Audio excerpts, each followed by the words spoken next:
Money is like the blood of the collective organism, and reputation's like the vascularization, right? So the blood vessels and the organ structures that we build over years of engaging with material in the world are capable of holding fuel, of holding money, of holding blood. But our attention is going to move from money to reputation. So just as our attention moved from relationships to money, it's now going to move from money back to relationships, which to me is super exciting and super needed.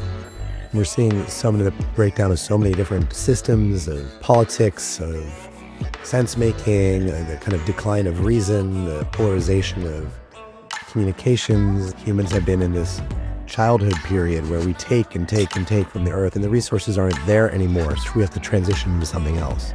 We have to learn how to be in relationship rather than, just dependency.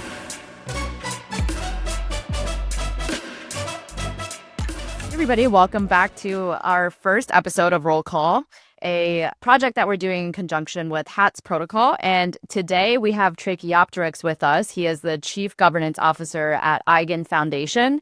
And I'm so excited to speak with him all about the new Eigen governance that was just launched, all of his thoughts on how all of this works. And I've got Nick Naraghi and Spencer Graham from the HATS team joining me as well to also dive into the conversation together. So welcome, everybody.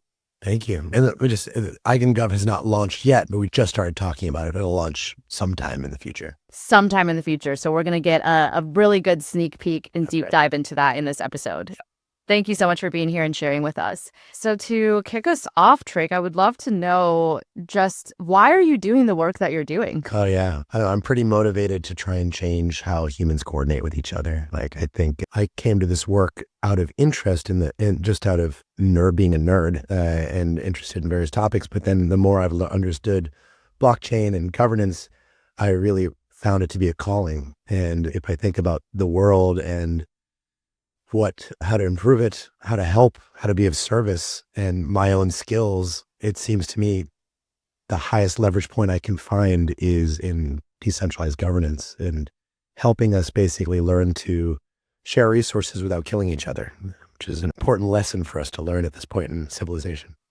So let's go a little bit deeper into that. What's your view on the state of our current civilization and some of the things that needs to change and that you're looking to fix? We're seeing the kind of breakdown of a lot of the mechanisms of government. We're seeing some of the breakdown of so many different systems of politics, of sense-making, the kind of decline of reason, the polarization of communications, so many different ways to talk about it. We're also at the end of this kind of free resource extraction period that we've had as a species. Charles Eisenstein talks about it as moving from Mother Earth to Lover Earth. It's like humans have been in this childhood period where we take and take from the earth, and the resources aren't there anymore. So we have to transition into something else. We have to learn how to be in relationship rather than just dependency. And almost all of the structures of our current civilization are paternalistic. The government is big daddy and takes care of you. And we need to move to more sovereignty now. And it's a challenging lesson for us. Yeah, and governance fits squarely into this. And I think that some of the points that you bring up, I think it's a lot of people would agree with all of those points. I think the challenge is, at least up till today, we haven't really found a good solution to that. So walk us through some of the work that you've been doing at Eigen with starting to try and solve this problem and lead us into this more ideal sort of civilization that we would like to live in. There's so much work that's been going on, not just at Eigen, but in decentralized governance community for the past 10 years. And what's amazing about this is I have so much gratitude toward the SEC and to the US government and all. Well, I hear that often. Yeah. We'll have to make a clip of that one. It's the legacy institution's inability to process the future that is putting this kind of constraint on us. All these companies and projects that want to just make money, if they could just do it, if they could launch a centralized token, they would. But because of regulations not being able to understand the nuances of these new economics, they're forcing a kind of experimentation that companies don't want to do. But because of that, now we have to figure out new ways to do governance, new ways to do corporate controls, new ways to do innovation, which is regulatory arbitrage as a Trojan horse into actually solving the fundamental problem. Exactly. Yeah. And these are problems that are, like you said, very hard to solve. And there hasn't been a market for government, really. Like, because you've been landlocked. And this was the idea behind Patrick Friedman's seasteading. Because in order to change governments, you have to move countries. It doesn't allow for a market dynamic of different policies and government structures to really develop very easily. But if we all lived on boats, then you could just tie your boat up to an island and then you create a certain politics, and then you didn't like it, you could move. But that also doesn't make sense. We all live in fucking boats. But like with crypto, we're doing this experimentation now with all these different governments essentially to figure out monetary policy and resource allocation, all these things. And it's this massive period of experimentation.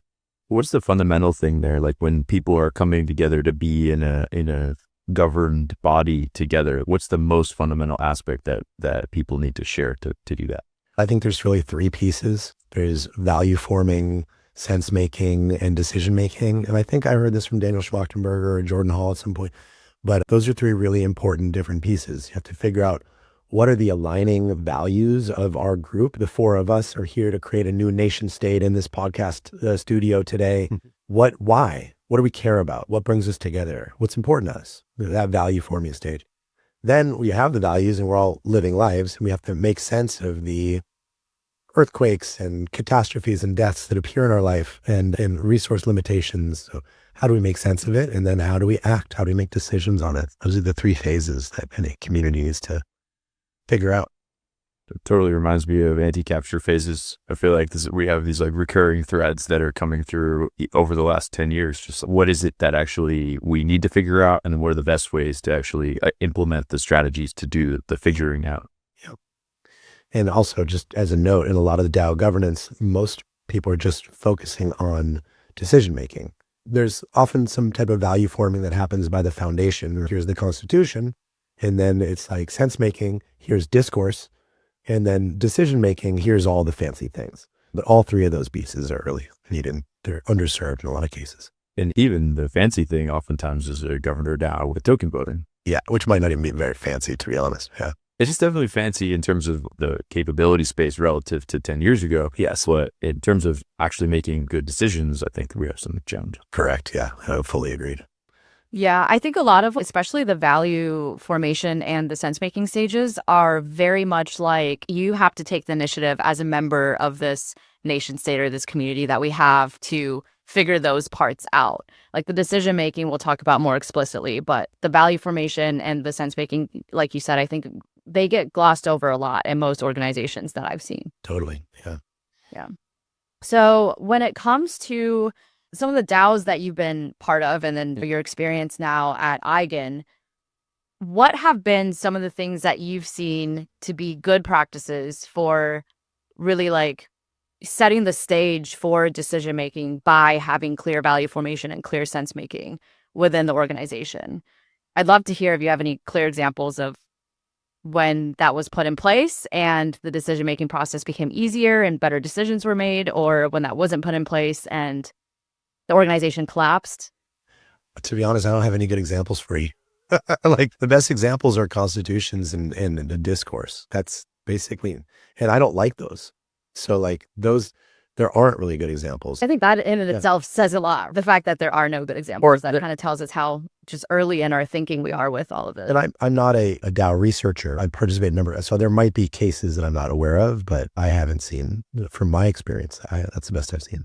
And it does tell us a lot, right? Because it's hard. I think we have to remember what we're doing is very hard. And we also get a tremendous amount of pressure against a lot of innovation, because going back to what we were saying before, like companies don't care about governance most of the time, projects. They just want to do their project and they want to make money and they want to launch their token. And it's like governance is a thing they have to do.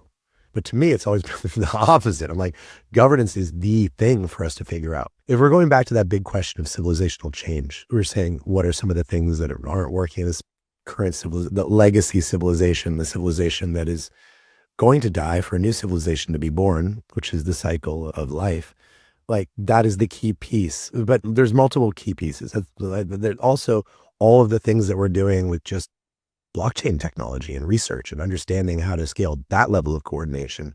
I think a lot of people focus on that, and it is essential because this is the kind of underlying physics of the new civilization. Instead of the Sriram talks about 4 levels of kind of governance. There's authoritarian, expert, majoritarian, and self-enforcing at the bottom, self-enforcing coordination. This is Sriram Kainan, the CEO of Eigen Layer and of Eigen Labs. And that bottom level, self-enforcing coordination in legacy government, today's government, that's like a constitution. That's like a system of law underneath the law, really, underneath jurisprudence is on top of that. But that coordinating fiction is limited, really, in its ability to be built on top of, because the most, like, you want to build on top of a strong foundation, and the stronger the foundation, the more can be built on. It's like the protocol synthesis idea from the Bankless guys. Constitutions are interpretable. They require all of these things to enforce. They're self-enforcing to a certain extent, but something like blockchain is far more capable as a foundation. There's far less trust needed, much more certain, much more predictable than the Constitution. And so that allows for a new, but so people are focusing there mostly, as they should. But the governance, you can't just do that, right? Like all of human endeavor can't be reduced to a mutable contract layer. So how do you make decisions at the frontier of innovation, which is, to me, the most fascinating piece, and that's where governance is critical. And when companies are thinking about just launching their token, I'm like, this is fucking boring. Like, we should be figuring out is how to not kill each other. Yeah. Thrive as a planet. Honestly, I could not agree more. Like with Rehash, like my favorite part is doing guest elections. And we were all at the MCon venue this morning together, colluding a little bit on governance and deciding which guests to bring on the podcast. Not to reveal all of the dirty secrets behind Rehash, but that's all part of it. Like we have to be honest, like when we're decision making together as even a nation state, like there's a lot of like backdoor talking. There's like all of these things are bound to exist no matter what. And they're just interesting to think about because you also have to think a lot about human nature and how humans interact and how humans coordinate and all of that. So yeah, sorry, Nick, I cut you off earlier. Yeah, there's a kind of, I think governance is really important, right? And it's maybe one of the most fundamental aspects of any organization and also particularly nation states. But there's also this really important dichotomy between governing and what we've talked about before as constrained delegation. Right. So you have the top level governance surface of token holders or all of the citizens of the United States who vote in an election. These are used when they must be used and they're like a fail safe. They have that self-enforcing component. But the actual process of working to get things done in an organization, whether that's a government or a community or a company, this happens by way of giving small groups of people that are great for that responsibility the power and autonomy and within their requisite level of trust to actually execute on behalf of the collective. I'm wondering how you see when you talk about the importance of governance, where does the constrained delegation piece fit in? I think, yeah, like the idea of trust zones, right? That we need to create these spaces for people to really be sovereign and creative. And I think that's everything. One of my driving kind of internal myths is this idea I call the alien butterfly nerds. This is a bit of a story, but when I was at MIT, I noticed there's just incredible talented people there, and they're in this safe space, and they can do all of their weird things and become experts in stuff that like 3 people in the world know about, right? But then while that can flourish and all these different gifts being like naturally expressed within this large and safe container, very supportive container, also has its problems, of course. But then after that, they all get crushed into the economy, which is very limited in its ability to value and support all of the unique gifts from different human beings, right? The kind of evolutionary state of human potential is beyond that of our economics.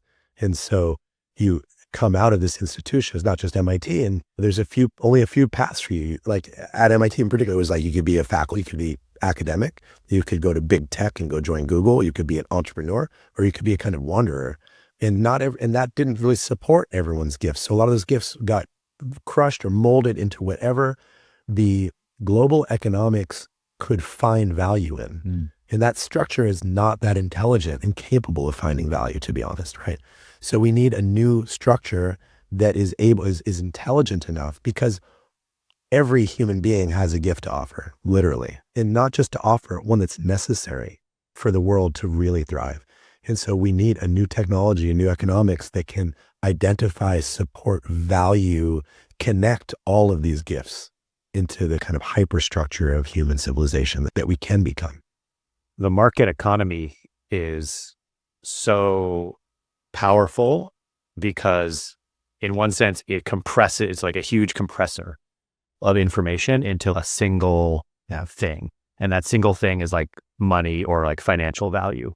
And we're basically what like financial value in a market economy is doing is basically taking all of the huge, diverse array of human values and compressing it into financial value. Right. And compressing it allows it to fit into spaces or be transmitted near instantaneously as information like across the globe as price signals. And that's incredibly powerful. And one of the reasons that market economies have thus far been so much more successful and enabling of human flourishing than centrally planned economies.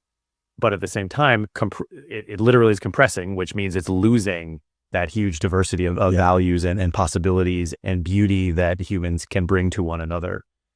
And so I think the really interesting question is, can we get the same or similar properties of being able to transmit information and coordinate globally at low or lower cost without that harmful compression? Totally. I think that's when we think about governance, maybe that's what that actually is. Like governance is coordinating around a set of shared values and resources at the lowest cost possible without compressing away the things that we actually love and find really valuable and important. Amazing. So this weaves two really interesting threads together for me. The first one is the Molochian game dynamics of race to the bottom of markets, right? So that compression is someone in the game of the market sacrificing one of the shared values to get ahead selfishly, and then everyone else having to sacrifice that same value to keep up, and then the society losing that value. So that I think that compression is a really nice way to talk about it. And then the other side of it is the nature of the firm stuff. So like, when does a group of people actually decide to collaborate and form a bubble within that market to start to win together in that market? And the idea that, especially what you just said, is if we can come up with a really good way of forming that bubble and knowing when the right time is to form that bubble and making it really efficient to operate inside of that bubble, then more of those bubbles are going to form within these markets. And we can protect our values inside the bubble even when the market is trying to do all the maximal compression of things into. So Spencer's idea of trust zones, I'm realizing, is really holarchic, actually. So like Arthur Kessler's idea of holarchy, that everything is both a part and a whole. And I think of this in terms of many things, but I am both a pawn and a king. And there's multiple nested levels of games happening all the time. And I'm also part of a group and a group of bacteria, etc. But these trust zones are nested and holarchic, because if we think about the problem of governance or the problem of compression, it's a distributed systems issue. And so using the lens that you're opening, how do you create spaces for all these, like on a global market with just individual actors, like there's not enough bandwidth, there's not enough intelligence to be able to support liquidity of all of like an infinite amount of different shapes of offering in a sense, right? Like it's too much. But then if you create trust zones where there's a smaller amount of gift of offering from human capacity being offered, then it can be valued and seen and interpreted in a certain way. And then that these different trust zones are nested within each other, and then they can take their gifts and offer them up to the next tier in different ways. Maybe something like this starts to make sense. That wasn't too occult. That was good. The fractal nature and the biomimetic angle is always really helpful lens to look at this stuff. Yeah, super fascinating. It's got my wheels spinning. I love this kind of like existential conversations that we're talking about. So bringing it back to how we are approaching governance within the context of the worlds that we are operating in right now. Yesterday at your talk, I heard you say that token voting is not something that you're a big proponent of, which for me, at least, like I hadn't really thought about that before. I think most organizations default to that. I would love to hear you talk more about your thinking around that. Yeah, well, token voting is a big topic. It's a little simplistic to say it's not good I wouldn't say it's not good in any case. And actually, we're planning to use it in certain limited cases. But the general practice of token-weighted voting in a single channel environment on proposals to make broad spectrum governance decisions for an organization, I don't think is a very good system. I don't think that results in good decisions, really. I think, and people end up pretty unhappy, and it is a way to make decisions. Yeah. Why do you think it doesn't work super well? And why do you think people default to that even when it doesn't work so well? I think let's talk about the history of why that's here. In crypto, we have the Sybil problem, right? Where it's hard to, in a decentralized world, it's hard to know if the person is a unique human or if it is a bot or if it's a sock puppet factory, right? Of somebody operating a ton of different accounts. And so legacy government with democracy, with a passport or ID or registration, one person, one vote, doesn't really work as well. And there's some experiments with this, but if you're trying to launch a new token and have decentralized governance, you're limited in your options in how to do that in a credibly decentralized way. And so it's basically just the practical nature of a token as being a kind of scarce supply that can attach voting rights to, and makes it useful for that purpose. So it's useful for regulatory arbitrage. It's useful for a certain level of decentralization, but it's not very effective across a number of different axes. One, it's not that decentralized in most cases, because for the same reason that the Sybil problem, you don't know who's the holder of these token amounts. In a lot of cases, in most cases, venture funding, you have insider allocations, you have large groups of people that are pulling the strings. So you can have a fully on-chain, decentralized, in air quotes, governance system, which really has a backdoor through token ownership or collusion, right? And also, but the part that I don't like that much is I think it's too simplistic of a mind. Like any of these decision-making systems are a kind of mind. You're wiring a organism, really, a collective organism. And so now you've got a mind and it's got one way of doing sense-making that's talking about stuff on Discord or discourse. And you've got one channel, a single channel decision-making. There's a proposal that gets voted on by majority vote. That's how we decide everything. If you look at biology, is a plurality of ways that an organism responds and reacts and senses and makes decisions. You've got peripheral nervous system, you've got reflexes, you've got neurons, a cat's brain in your stomach, or rat's brain in your heart. No, I think it's the other way around. You've got a cat's amount of neurons in your heart and in you've got different brains throughout your body and throughout your skin, everything. Your whole body is alive with all these different processing systems, right? So to think that you're going to have a smart, intelligent system with just this one channel, and also people are idiots in large groups, right? You put people like just read Twitter for a couple of days. You want to shoot yourself. They're so negative because it's so easy to just project all of your own insecurities and shadow material onto the others. So you read somebody else's text and all of your own unprocessed material shows up there. Your problems with your mom and the boyfriend didn't like you in high school. All of a sudden that's coming through these other person's texts and you other them, right? And that creates polarization. And not just that, because then you have the attention economy, dopamine factories working against you too. So it creates the most awful place for discourse. And we're using these as sense making. This is not a good way to do sense making. You said a single channel. Yeah. And I'm on this compression analogy again, because it almost feels like voting with financialized tokens is one way to address the Sybil problem, because the financial value is fungible across agents or people. And so you don't have a Sybil problem really anymore because you're just voting with value. But actually that value is this incredibly compressed form of all the values that we have. And so we're taking this compressed form and we are then trying to use that compressed form to sense make and make decisions about a huge diverse array of things that is not compressed. Right. So we're like jammed everything into this tiny little one thread, and then we're trying to play a symphony with a single string or something like that.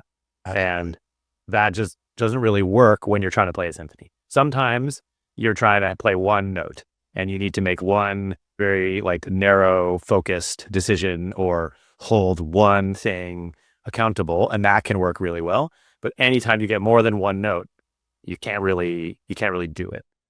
So I think the open question for all of us is, how do we play more than one note together without the people that are playing the individual notes being able to exert too much control over the other notes that people are playing? but then also in a way that the whole thing comes together into a symphony. I have no idea if that analogy. I love it. I was in an orchestra growing up, so that landed with me. There's something here about, okay, if we can imagine that every decision that needs to be made is in a sort of category and that we're going to open up a new channel or a new note for that decision, then like, how do we understand that when that decision comes up, what the right decision-making body is for that particular decision, and then who the right people are in the context of that decision? And I think in the EigenGov case, the councils and with endorsements to bring people into them is like such an interesting, like frontier pushing experiment in this direction. So maybe we can frame like the what of what we're trying to accomplish there, and then can go into more of the specifics. Yeah, let's go to the specific. I want to say, I was inspired by what Spencer was just saying too. And so all that compression is already on top of a tremendous amount of compression, because human beings are these incredibly brilliant instruments, right? Where we have all of these intelligences. We have physical intelligence, sexual intelligence, emotional, love, expressivity, all of this stuff. And just to even enter the game of like crypto or business, or whatever, you have to amputate so much of your being just as table stakes, because it's being compressed into this digital media. And so you're showing up as a keyboard and a mouse and not a body and a hand. And so that compression is there first. And then there's all this compression of value systems and language and ideology and worldview into whatever the dominant paradigm is, to then do decision-making that's then compressed into one channel, because we have this incredible translation problem between how can you get that infinity of the mystery of life into across all these different perspectives? It's super hard. And then right next to that is you could have a 100x token alpha that's like right around the corner any moment, right? Yeah, like crazy incentives too. Yeah, holding the predator feeling in the nervous system while trying to interact through this very narrow channel is very difficult. Yeah. I want to hear more about the councils thing you brought up earlier, Nick. Yeah. Do it. Yeah, so let's jump in. So Eigen governance, so the governance system that we've designed with a tremendous amount of help from Hats and other people for EigenLayer. It's a novel system, and there's a lot to talk about, but the kind of center of this design is the council. And we're not the first people to do that. I think Kane Warwick and in Synthetics and the Spartan Council is one of the examples I've always looked to for this way of thinking and pioneered this. So we really don't want to sacrifice good decision-making. We want to have both truly decentralized ownership of the protocol with high levels, like centralized execution. And we want to get both. And that hasn't been done before, really. And nobody really knows how to do that. Why is centralized execution important or valuable? Because as centralized in the sense that you are delegating decision-making power to a small group, which then centralizes it from the rest. And the small group has certain properties that the bigger group can never have. Yes. Yeah. And what are some of those properties? So if we go back to the single channel decision making, you've got 100,000 token holders trying to reason about something together and vote. It's too diffuse. There's not enough accountability. It's social physics too. Like you don't get the resonance of having a small group of intelligences merging together, because with every different person added to a group, it's a nonlinear increase in the number of peer-to-peer relationships. And each one of those relationships requires care in order for a collective to function well. So when you have a large group, it's just... I'd also imagine that like giving everybody in a larger group the rich context they need to make good decisions about any particular thing is, so you both have the nonlinear expansion of like cost or overhead of the relationships involved. But then you also have this like linear increase in cost of giving everybody the context they need. Yes. So many monitoring costs. And I think actually like that is why when we're doing things at scale, we often have to compress to reduce the cost so that it's not so huge and ballooning. So maybe when we shrink the size of, or the number of people that are involved, we can in many ways reduce the cost of coordination or communicating. And as a result, yes, let go of that compression, and that a little bit or hopefully a lot. Exactly. That's exactly right. And because we're creating a container for that type of expression. And it's like the Supreme Court idea is a good idea. You need a small group of people that are in high trust relationships, high context, experts in a domain to be able to weigh in against the tyranny of the majority and be empowered to make decisions on behalf of the whole.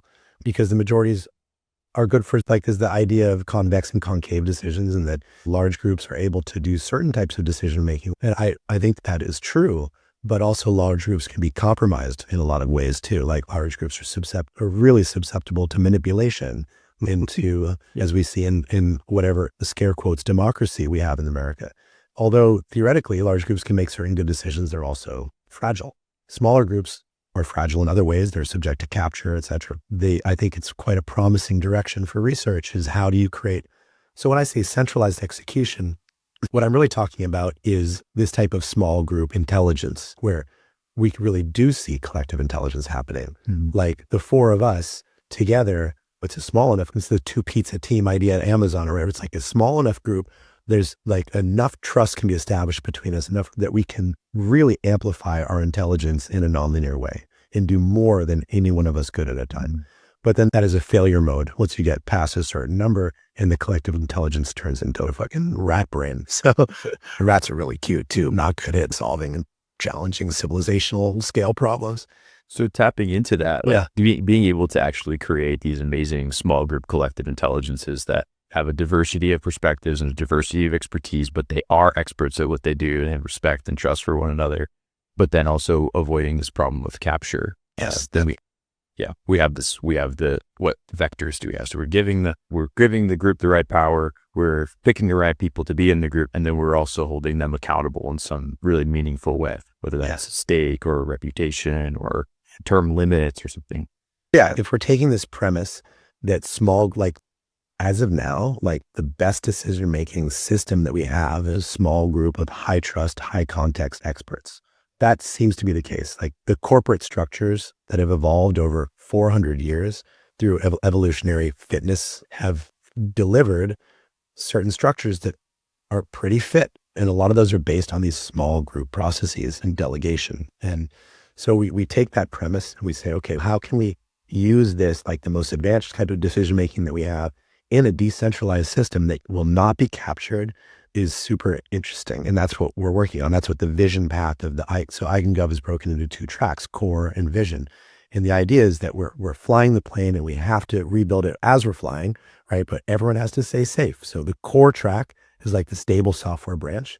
It is minimal, secure, conservative, right? And that does the basics of governance, and that's based around the council. So we have these councils that in the beginning are very much under the control of Foundation, but then they become decentralized over time. And the vision track is experimental and radical and innovative because we need to reinvent the future because we don't know how to do this stuff. And the domain of that vision track is to figure out how to make these small groups of people transparent, how to have them in conversation, how to give the token holders the right voice. And so we have a unique perspective on that because the token holders are the ultimate authority in EigenGov.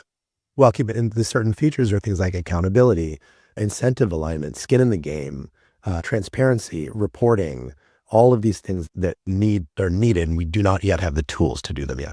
So how, for example, if there was a council that did something like grants, because we see those a lot across DAOs, how would that council be held accountable to the token holders as the ultimate authority?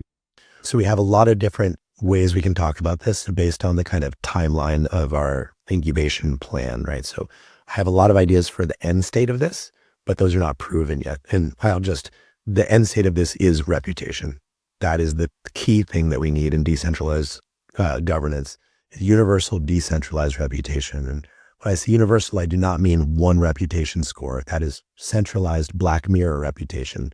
Universal means one substrate that all the different reputation providers and interpreters can work on with transferable, transitive reputation.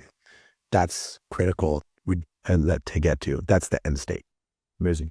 But the state right now is we keep them accountable in a couple ways. So token holders have 2 key levers within EigenGov. One is that all power within the governance is derived from, in the beginning, through Foundation appointments, but then token holders get to stake their tokens and endorse other contributors for trust and skills. And then that will then become what decides council membership. Since the power holders will be decided by token holders, and token holders can withdraw that power from people. And the other way is through a token holder veto. Councils, 100% of the decisions are made by councils, in EigenGov, but token holders can veto those decisions through a delegated token weighted voting. So that's where token weighted voting still does show up in EigenGov, but it's optimistic. It's only for veto of council decisions. It's almost like the reverse system of the US government, where like the president has veto power, but like in your system, it's like the reverse, like the people have veto power. Yeah. And like in a RA system, that goes RASCI or RACI, or like the SPADE decision-making template, you got this idea of a responsible person and an approver, right? And the approver is the kind of last word. And in EigenGov, the last word is held by token holders, or it will be. To be clear, they will not hold that power on day one. Like, we're building that system out, but they will hold that power. Yeah, I think the way that you're thinking about incubation, okay, can we create a stable structure and then like release that and feel like people are keeping safe along the way, but doing experimentation, like actually helping the new organism of a given council to really cultivate its skills and readiness to serve this role. That makes a lot of sense to me. I think it overlaps a lot with some of the stuff we're doing with the HATS proto DAO too. Yeah. That philosophy of, okay, let's get the people in the room. Let's talk about how we're going to do this. Let's bring up the hard problems and practice sense making together as a small group and cultivate that group intelligence and get that running and then say, okay, we know it's scary, but it's ready. So let's let this piece of the puzzle out into the wild. Yeah. So go ahead, Spencer. I think the piece of the puzzle there is crucial. One thing that I don't think works really well at all that has been common practice for a lot of organizations in the space today is that they do this big bang decentralization event. And David here for that. And they talk about it as a progressive decentralization process, but they don't, but typically like the typical pattern is like a little bit of progression, huge, giant, big bang step change, and then like hope that there's further progression and strengthening of the mechanisms and practices and patterns and capabilities of the organization after that event. And I think instead what we should be striving to do is incubating and then piece by piece, maybe layer by layer or component by component, as those become ready to be decentralized or you're removed from the control of kind of the founding company or the founding party. Do those little bit by bit or like slowly push power away. And so that at a certain point you look up and go, oh, we actually we've done it. But ideally there's no big giant like outsized step that needs to be taken. Sometimes I think it might look like that, but under the hood, there's a lot of deep practice and process that's been like put into place or capabilities that have been evolved or incubated over time that is enabling that to happen in a much more organic and safe, secure, and supported way. And that's really my hope for this new species almost of organization or like decentralization process. And the idea that you could actually create a roadmap for this. So almost like an engineering roadmap, you have a decentralization roadmap where you're saying, okay, this is the next step that we're gathering consensus on in our testing, right? In the vision stream, you're saying, okay, this is the thing we'd like to do. Maybe we're rolling that out to a lower risk council to start, and then we can do more councils and more councils after that. But actually being able to build consensus across all the different stakeholders. You've got foundation, you've got labs, you've got DAO stakeholders, you've got the governance team, you've got the token holders, like you've got the AVSs. Like there's so much complexity, and finding consensus across that group and like getting everyone on the same page and being able to really do that with nuance, like having a nuanced discussion of, okay, who should hold this authority and how should this council really be operating and compensated, and what skills in the reputation system are we looking for to make sure that we have the best people for this council. There's a lot of very complicated decision making, and the single note, single channel decision making structure of majority vote is totally incapable of handling that level of nuanced decision making. Right? Totally. Yeah, I'm actually really curious about that reputation piece, because you said the end game is like, it's all about reputation. And a lot of the things that you're talking about with forming these councils, I think that requires a lot of trust, which comes from reputation, like communicating between the council and the foundation or the various groups that are at play. That requires trust, which requires reputation.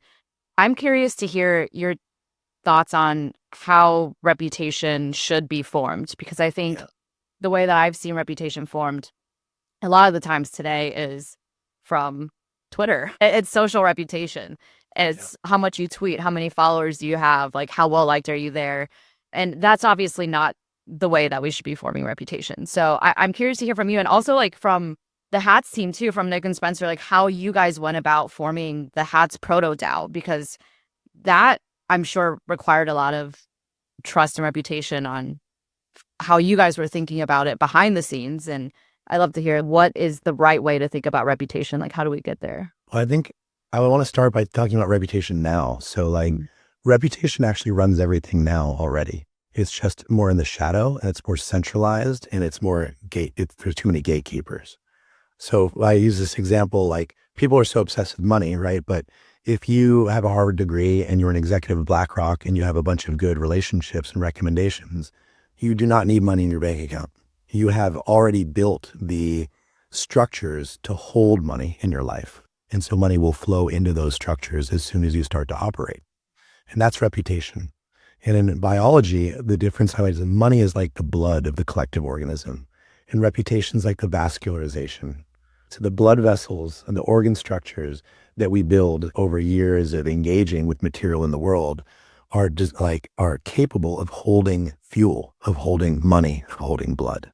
And in the centralized paternalistic civilization that's now dying, reputation is constructed by entrenched power and through occult rituals and other systems that not everybody has access to.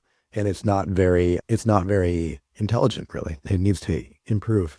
And so right now, like if you want to be a council member in EigenGov, we need a few things. Identity, we need to know who you are. Reputation, we need to know that you're good for this job. Then you need accountability, you need incentivization. Right? Since we do not have a decentralized system for reputation that we trust, the foundation through our incubation process will provide that reputation, and will provide that identity service through KYC, and provide accountability through legal means and incentivization through normal payment structures, while we build the decentralized system that can take that over. And how it should be done, right? Twitter reputation is fine, but it shouldn't be conflated with other forms of reputation. So I think one of the best ways to get real reputation is the only way is you have to actually know people. You have to work with them. So through working together is how you can create through working together is how you create the most useful reputation for working together. Through being on Twitter is how you create the most useful reputation for being on Twitter. Yeah. To speak to the proto DAO a little bit, I think it's just jumping off of that point. We've got amazing people that we've been working with, and we're really careful to invite people to co-create with us in this intimate and very real way. And that the fundamental building blocks of the HATS ecosystem are really around the users of HATS protocols, so organizations like Eigen, and starting with Rare and SafeDAO, making sure that we have representatives from the governance facilitators and people who are like really trying to use this stuff and build that. It's not just you're using it and we're building it, and what do you need, and we'll make sure that we're building it. So let's be in this co-creative process. And then the developers as well. So people who have integrated HATS into their app, or they're building modules that help all the users use HATS better. We wanted to bring those people together and help them co-create with one another and collaborate, so they're not building unnecessarily overlapping stuff, and then to interconnect those two pieces. So now we have this amazing, David wrote the book on how to build a network that's focused on creating change. And we have an impact network in the HATS proto DAO, which is just focused on weaving these people together, starting to learn how to make contributions. And then we track the contributions, and there's a coordinate circle about value, and that those get turned into Monolith DAO non-transferable tokens. And you can already see that certain people have made a lot of contributions. That's really amazing. We have a lot of work to do before we can get to the point where that's a sustainable, fully incubated system that we can move on to the next level. Was there anything you want to add? Yeah, when we, or the process by which we've been going about trying to initiate or instigate the proto DAO, or the members of, or the stewards that are in the proto DAO. And Nick hinted at this a little bit. We have representation from multiple different types of people, or different types of stakeholders. Or another way to say that is that we have been, and I will continue to try to be very intentional about the dimensions of reputation that we care about and we think are important for membership in and operation within the proto-DAO. It's not just the people that we know the best socially. It's not just the people that have been using the technology that we've been building the most. It's not just the people that have been building in the space the longest. It's some mix of all of those and times 10 in terms of the actual dimensions at play. And we have been taking this fuzzy approach to caring about and thinking about all those dimensions of reputation. But my sense is what you're thinking about is how do we take that fuzzy sense and make it more concrete, but no less multidimensional. Yeah. And I think that's extremely exciting. I can't wait to see how that and hopefully be a part of helping that play out. Yeah. Should I say a bit about the... Yes, I would love to hear more because I was going to say it's everything you're saying makes a lot of sense. You guys have done a great job with it, having just come out of a 2-day in-person HATS Proto-DAO convening and having met a lot of the other Proto-DAO stewards for the first time. You guys did a great job. And like clearly you've thought about it, you've been in the space long enough, the right people. But if we're talking about decentralizing this process where it's not really smart, talented, capable people like yourselves deciding who gets to be part of the Proto-DAO, part of the council, how are we to decentralize that process in a universal way, which you mentioned earlier, Trake? And yeah, drum roll. And especially like then also what Spencer said about these are the things that matter the most to us, like to you and Nick and David, like the HATS team, about reputation. But I'm sure the parts of reputation that you care about the most maybe aren't the same parts that I care about for operating a media brand, which is so different from protocol, or may not be the same things that Trake cares about for creating this community of people that are going to govern Eigen. So Not to mention, we are almost certainly missing really important dimensions of reputation. Oh, yes. How do we make it so that it's not just us that are figuring that out? Exactly. Yeah. So that's the key. So mostly when people talk about reputation, they're saying like, let's get all the GitHub data and put it on chain. And then let's get all the, I don't know, Netflix data or something and add that. And then, wow, we've got all these data sources and now we know what's what. That's useful. That has its place. But that's not the key. Is to understand about reputation that there is no up or down, right? There is no truth. It's intersubjective. It's subjective. What there are is perspectives. And that's what's super, super fascinating about reputation. It's all perspectives. And so everything you were saying is maybe this reputation is interesting to you. How do we get that layer of data into the system? And each of us needs to start making statements. That's how it happens. We do endorsements. These are attestations, on-chain attestations about all different types of things. I believe that you're a human being. Let's start just at the level of identity. You have an on-chain persona. I've met you now in person. I can attest the fact I believe your on-chain persona is run by a unique human being that lives, is not a bot. That's useful for proof of personhood. Then things like, I think you're a good podcast host, right? As an endorsement. That's a subjective attestation. You can make objective attestations and subjective attestations. We call them statements, endorsements, and then also evaluations are another type of attestation that become important as well. So we make all of these statements about each other. I know this person, I know that person, this person's good at this person's good at this. And you start to build this web of relationality. Yeah. Now, there's a lot of problems that come up right away. And because who's to say that this is a accurate model, right? Maybe I'm being paid to make this attestation.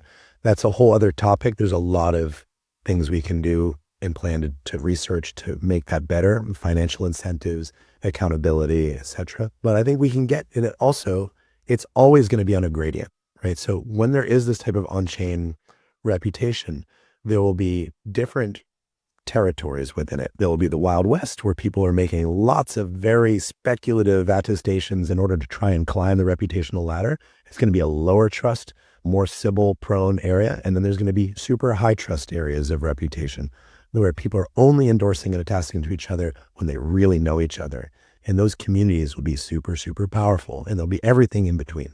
So people often, I think, when they think about on-chain reputation, or they get scared because you think of the Black Mirror episode where there's that horrific rating system. And if you get a 2 stars, then you can't rent a car and everybody hates you and your mom hates you and whatever. Maybe not your mom, but your mom still likes you, but everyone other than your mom. Everything else sucks.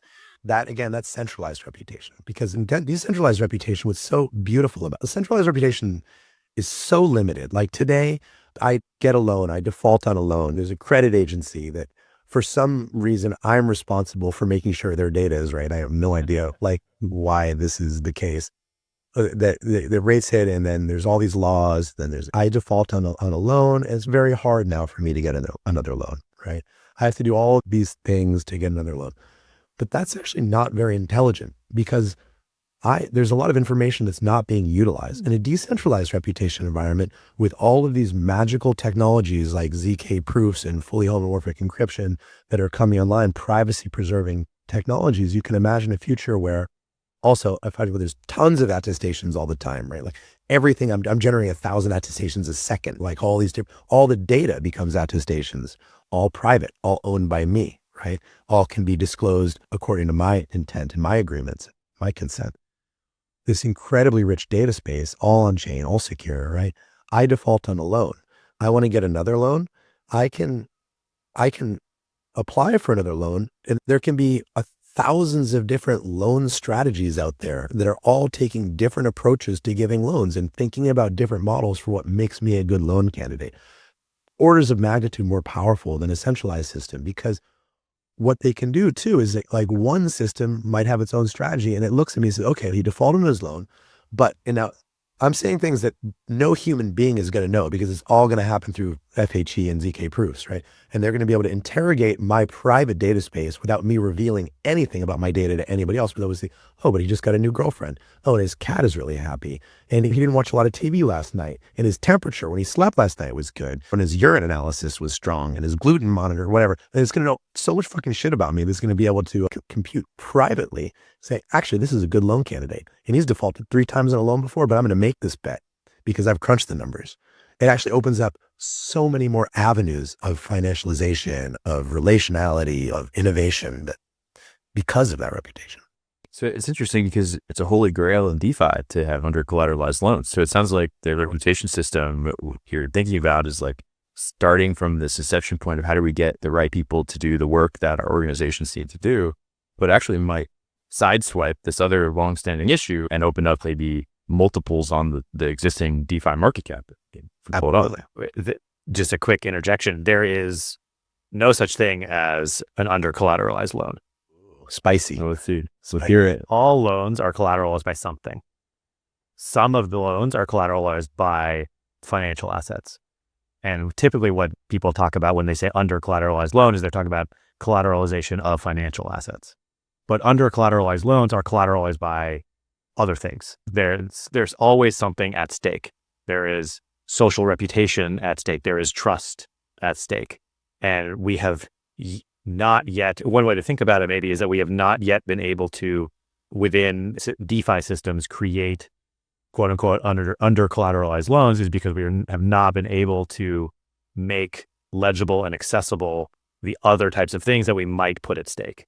So I think you're exactly right. If we are actually giving shape to non-financial information about ourselves, very hopefully in a privacy preserving way, as you articulated, Trake, then we can actually post those pieces of information, that reputation, that trust as collateral for loans, and actually have fully collateralized loans, but just not where all the collateral is the same kind of material as the loan itself. This is amazing. I haven't seen you come into trust zones from this angle before, but maybe you can build into that. So basically, like you're saying, in the narrow scope of a loan situation, what we're doing is we're putting up financial assets to make sure that the loan is collateralized. And then what we could do is we could also use reputation as a way to make sure that the loan is, paid back.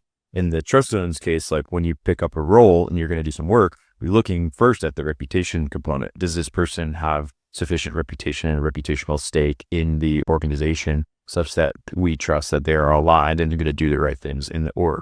And then can add in, if they're not fully there, then we might have a financial stake component, rate deal, where you're expecting to get paid 3 ETH from this project.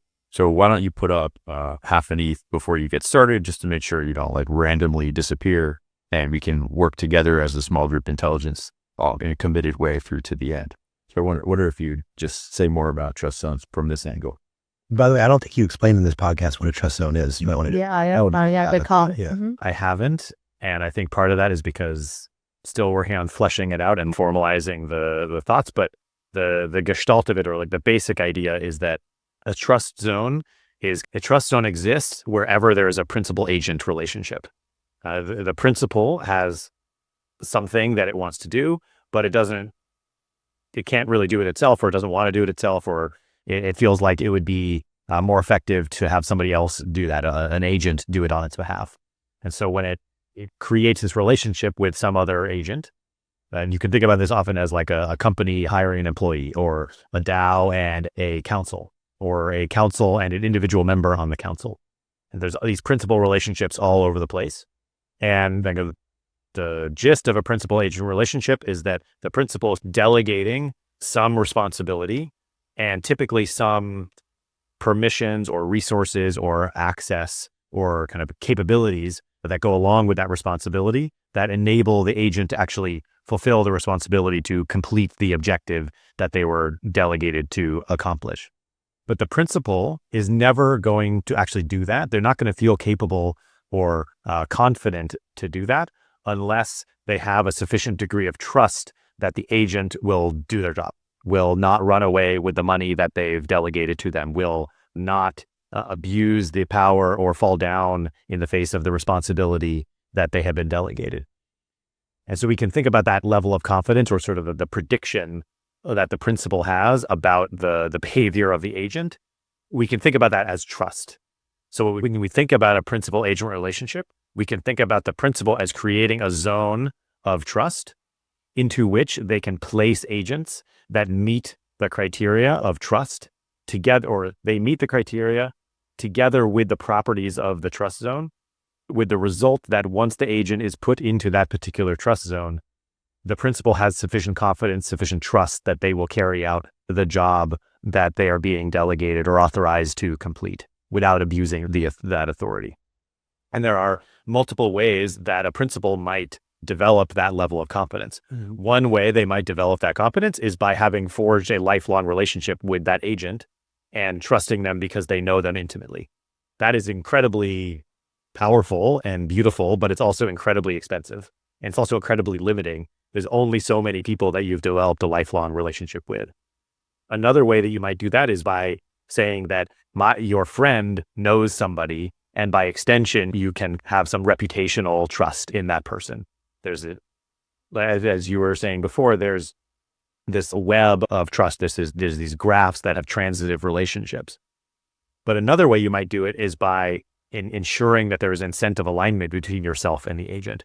Then that might be upside incentive alignment. Like oftentimes companies give equity to their employees, or DAOs give tokens to their contributors, and that is this upside incentive alignment, or it is global incentive alignment.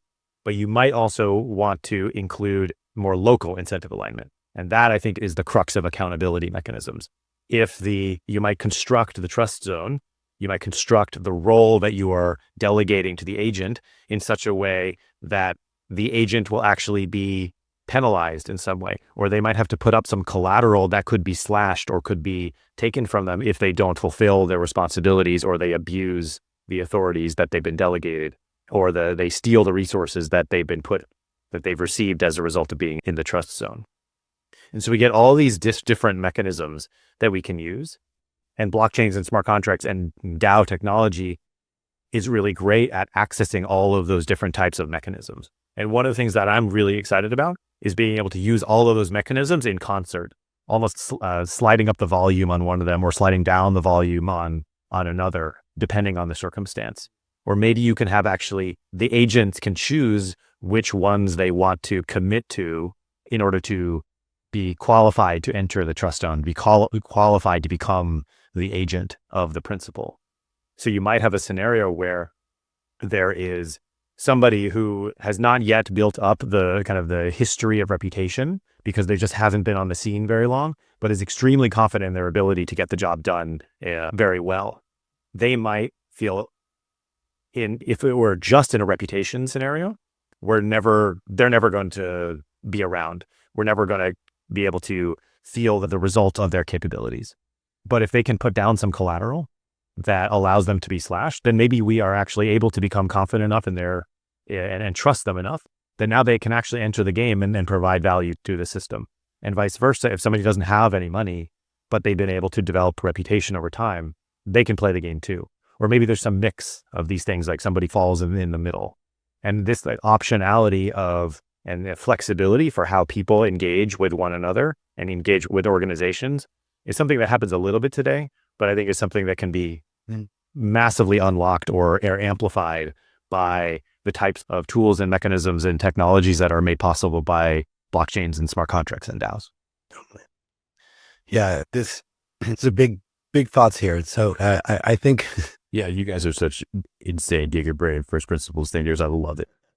it's such rich territory, and I was having a lot of ideas. It's been an inspiring conversation for me, and thought about this in a bunch of different ways. But we think about the history of money, right? Before money, there mostly was relationships. In the gift economy, all the people, it's a small group.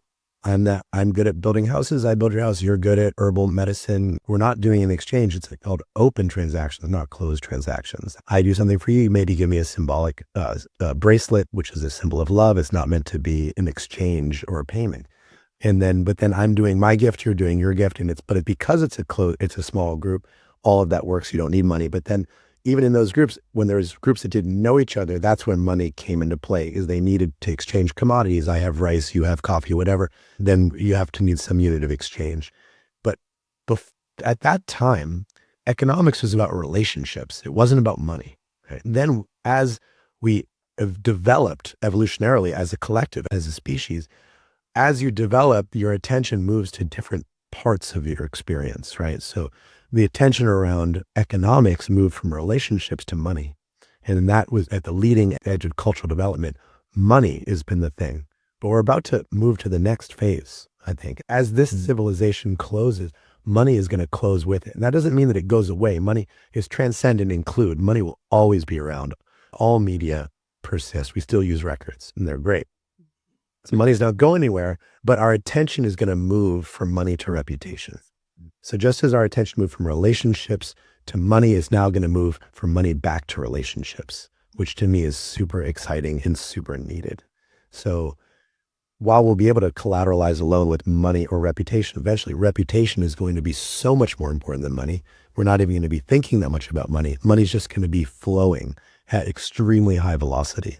So we're not even going to know what's in our account really, because we'll be looking somewhere else. What is the difference going to be between these two eras of reputation, between the coming era of reputation, or what are some of the characteristics of this coming reputation era relative to the past reputation era?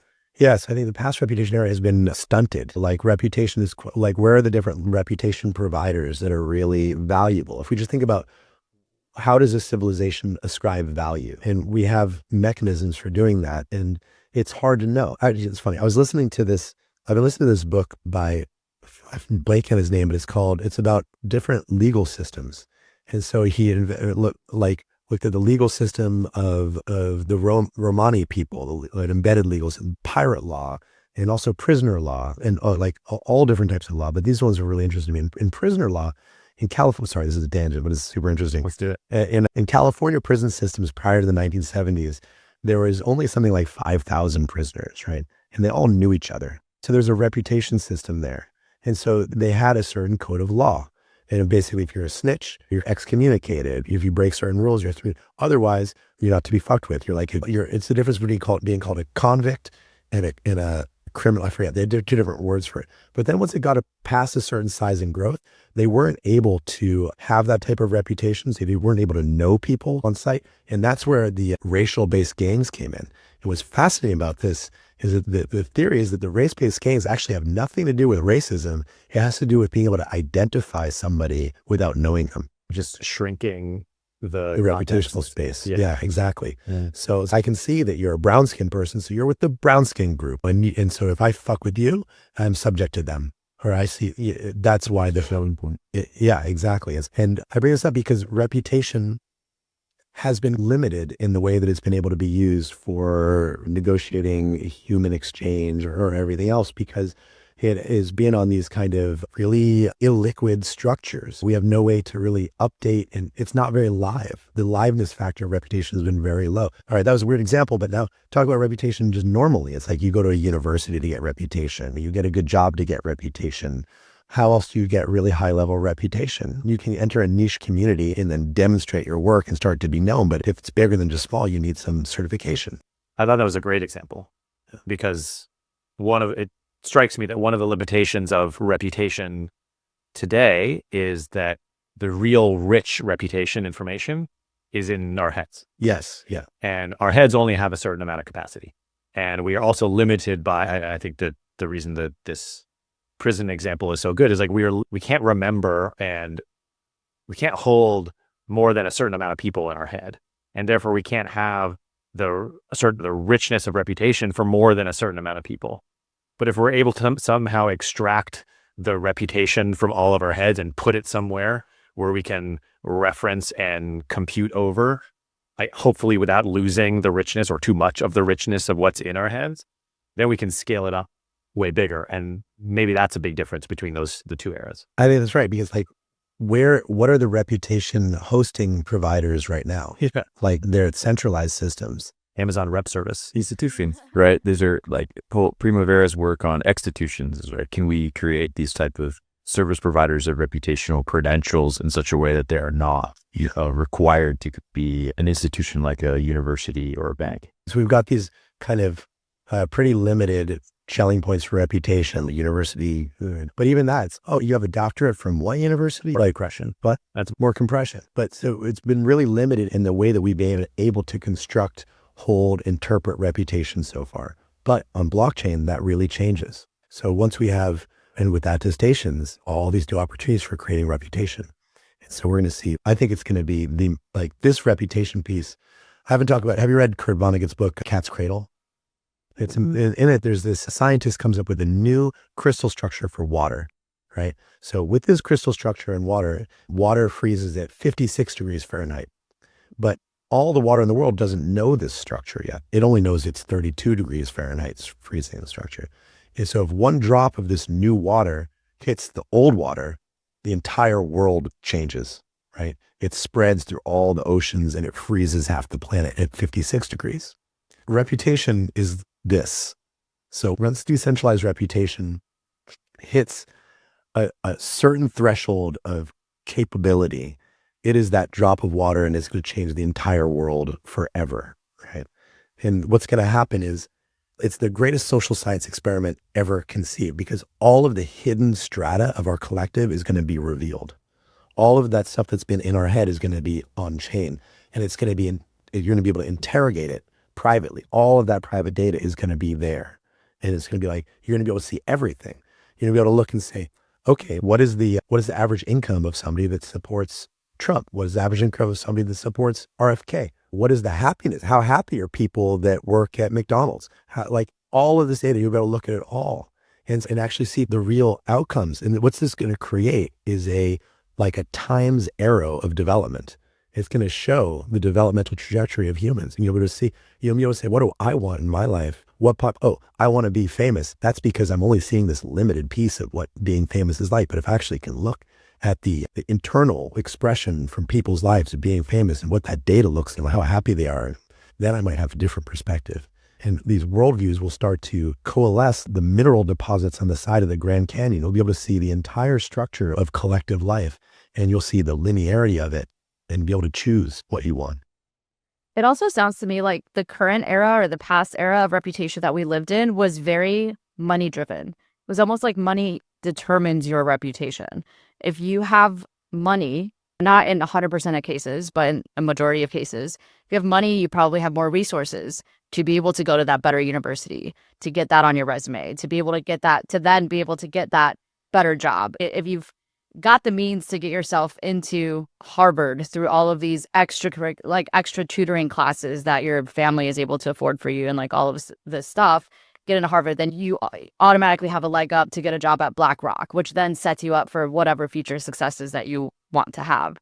Whereas in this new era of reputation, and obviously it's so dependent on how it actually plays out, but in an ideal situation, at least I envision a system where your reputation is really just dependent on the things that you do and represent you as a human being, regardless of your background and your parents and where you came from, like financially, geographically, everything. Like it's really just a much better depiction and embodiment of you as a human being, which is, I think, what we all want. But I also do think that there's a lot of like potential Black Mirror-esque things that could go wrong along the way. So it excites me and it makes me nervous at the same time. Scary.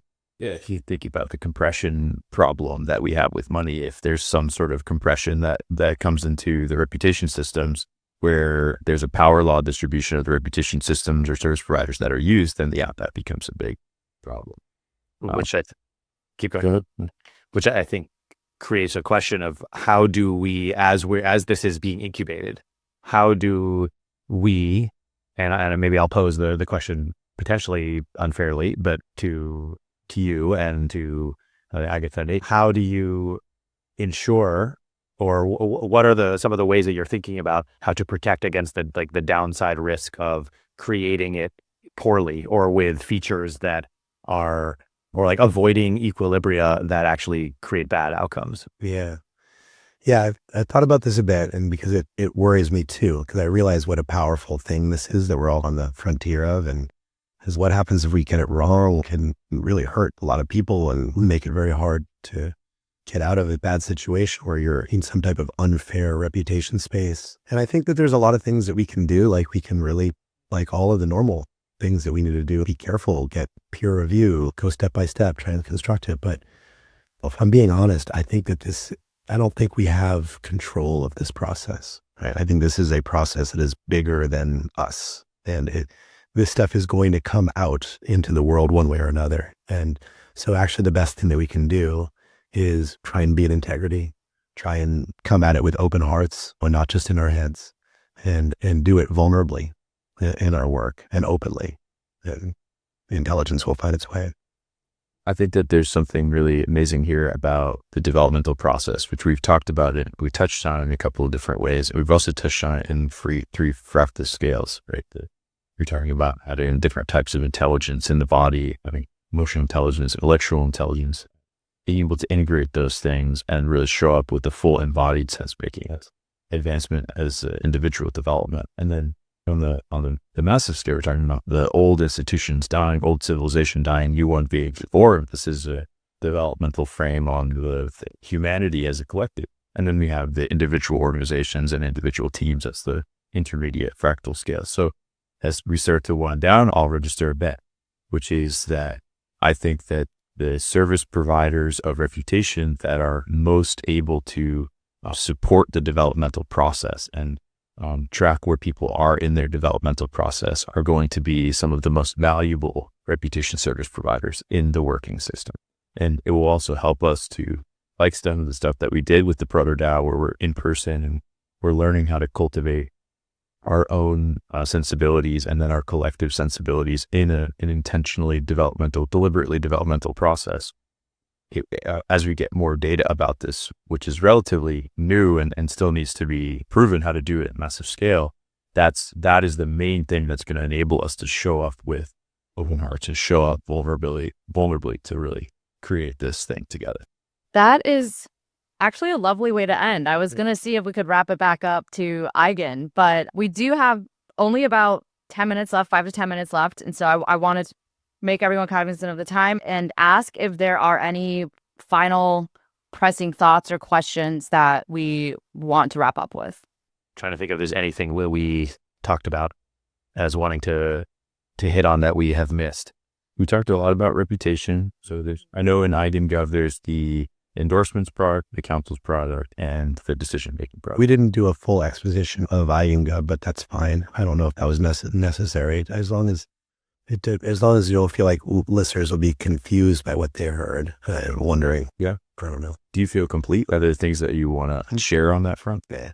Where can people find out more? Like what's your way of sharing these things from Eigen? We're going to be publishing about it soon. So we'll be sharing more about the governance platform, and then we'll be launching it. So you'll be able to use it. Do you have a date yet, or Don't have a date yet. not to be that annoying person, but people are going to ask. I'm just It's a reasonable preempting question. it. Total reasonable question. I think, soon, TM. Awesome. This was such a fun conversation. I feel like I could have done this for another 3 hours talking about all these aspects of reputation. We're basically talking about this like new era of civilization that we anticipate is coming about. So huge topic. I do think we covered really good ground. I'm really excited for everybody to hear this episode. And I would encourage people to, after you've listened to this, I'm sure you have thoughts of your own, things that we didn't talk about, things that we didn't think about. I personally would love to hear your thoughts, and I think these guys would as well. Definitely reach out to us. Why don't we go around and just say the best place to reach us? People can reach out to us and share their thoughts with us, and let's keep this conversation going, because this is not like a conversation that's meant to end like ever, like until we're done, which is going to be probably like after all of us are dead. So reach out to us.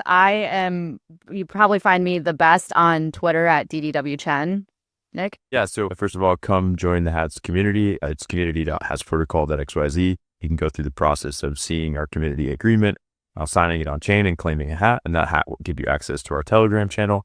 And then for me personally, my Twitter handle is 0xNN2. Perfect. There's also, of course, you guys already know the Rehash chat as well. Go on Telegram, t.me/rehashweb3. Come and join us. You're better at this than I am, Nick. You got the short URL. That was Yeah. Spencer, where can people find you? The best places are probably on Twitter or Farcaster, both at the same handle, Spengrah, Spengrah. Yeah, and me, you can find me on Twitter at Tracheopteryx, and good luck spelling that. We'll include all of those links in the show notes to make it easy for people, a little cheat code there. Thank you guys so much for joining me today. Thanks everybody for tuning in, and join us again next week for another episode of Roll Call. Thank you.